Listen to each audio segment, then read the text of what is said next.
We were talking earlier, again, we were talking to Pedro earlier this week, David, and yesterday was the 24-year anniversary of the 99 All-Star Game, where the All-Century team was announced by Kevin Costner, and then Pedro took the mound, and it was electric in that stadium, and he pitched 2 innings, and he struck out 4 of the 6, and everybody wanted him to come out for a 3rd inning, and he didn't.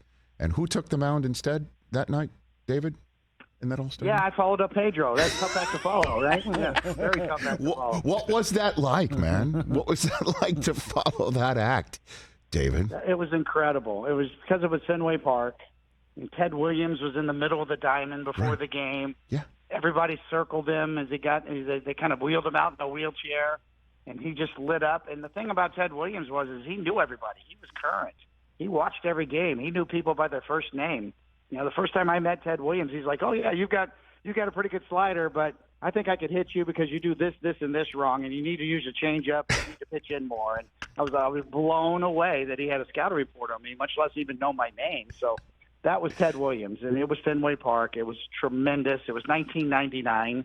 You know, there were songs written about partying in 1999, right? I mean, it was just incredible. It was an incredible feeling to have that game at Fenway Park. Yeah, right. And then and the lineups that night too. I just remember because I was behind home plate, David. I was the host of ESPN Radio's coverage of Major League Baseball, and it was my job to kind of describe what was happening in that pregame all-century team moment, especially because, as you pointed out, as soon as Ted Williams threw out the first pitch ceremonially to Fisk, I was standing behind Carlton Fisk, and the place was going nuts. All of the All-Stars, the American League and the National League that was lined up from the home plate to the corner bases, and all of the All-Century team just surrounded Ted Williams. Everybody went right to the middle of the diamond, and it was my job to sort of describe everything. And I just remember the PA announcer at Fenway Park basically telling you guys to break it up so they could start a game. I'll never forget that, ever. That is exactly right. I mean, the adoration that each and every All-Star had for that man at that time during that game in that ballpark was like nothing I've ever seen before. I mean, we all just wanted to touch him. We wanted to feel him. We wanted to just get close to him. We wanted to hear what Tony Gwynn was talking to him about, you know, or what Mark McGwire was talking to him about. It was really surreal. And you're right, Rich. I mean, how do you describe that scene? It was a scene like I don't think we've ever seen before, or may never see again. It might have almost signified kind of the end of innocence in baseball at that point in time. I mean, shortly thereafter, Moneyball came in on board, right? And now it's a whole different era of baseball now, and power and the chase for power and analytics and a big change in the style of play. It was almost like that was the last innocent moment in Major League Baseball there, where Ted Williams in the middle of the mound and us not wanting to play a game. Just wanted to have a campfire and talk to Ted. Exactly. That's what it was like. And you're right, too, because some of the guys who just show a photograph, David, on the screen there, obviously the steroid scandal has now tainted so many of those guys that I just saw on the screen, too, Dave.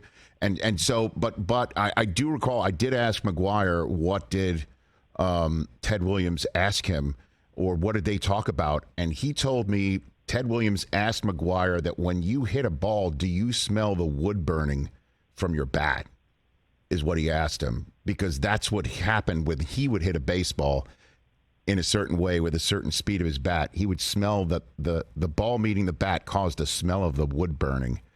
And that took McGwire aback. Like he wasn't expecting that question. It's incredible. Nobody's ever heard that before. Only Ted Williams came up with something like that. The guy who was a fighter pilot in the war. That's right. Who actually flew fighter jets, you know, in the middle of a war. So that's the type of talent and intellect that he had. And even to this day, occasionally I'll see a hitter foul one back and smell his bat now. I mean, that's the impact that moment had when Ted Williams finally brought that to our lexicon, so to speak. And I will. I'll see a guy swing a bat every now and then when I'm broadcasting a game, and he'll bring the barrel of the bat right up to his nose to see if he can smell burnt wood. And Ted Williams was the first one to actually recognize that and talk about it. So, which pitchers did you meet that night? Was Koufax out? Koufax was out there, right? I mean, there was a whole bunch of guys out there. Yes. That night. Yeah. Bob Gibson was Right. huge for me. I grew up in the Midwest in Kansas City, and he was a Cardinal, and my father was a huge fan of Bob Gibson, and so being able to meet him and talk to him. Koufax, obviously, just an incredible, humble, gracious, elegant man, and one of the greatest lefties, maybe the greatest left-handed starter of all time. And even the current guys. I got a kick being around Pedro and watching him warm up and pitch in that game. And as you said, I followed him up, and what a tough act to follow. But I was enamored with the current stars too, as well.